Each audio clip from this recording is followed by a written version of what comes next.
Alright guys, I want to make a quick video here about why I do not like Blue Rhino or the propane exchanges.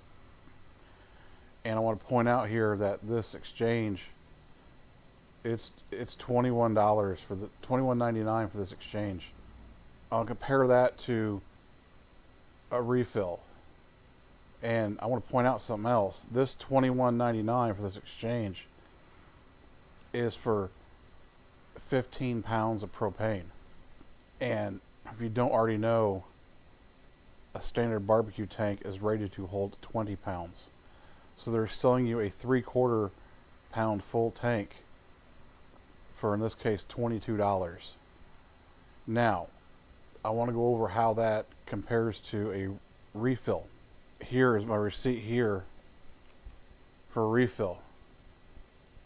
Just at Tractor Supply, anybody go to Tractor Supply and refill propane.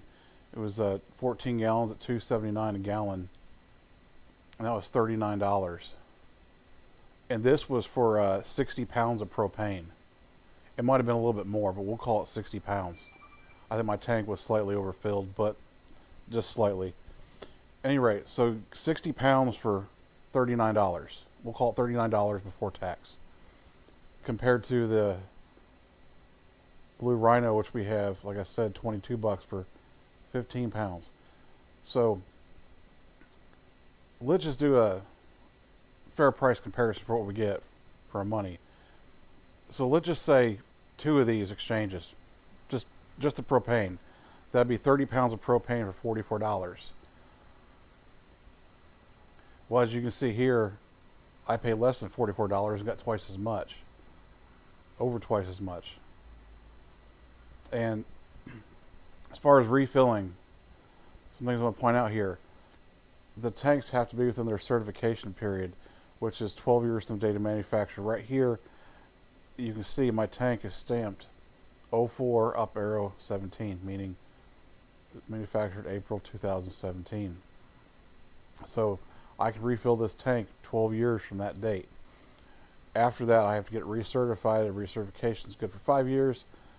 I only know one place that'll recertify tanks, and they want $50 to do it, which kind of defeats the purpose because I can get a 100-pound tank for, I don't know, a little over $100. So it's kind of like, that's good for 12 years. Why to pay half the price for a new tank that's good for half the time? I don't understand that. But another thing, going on the dork side of propane, I guess you could say, this right here, TW, tare weight, that's the weight of the tank empty. And that's a factor in use to filling it. It can be. Also, there's somewhere in here, there's WC for water capacity right here.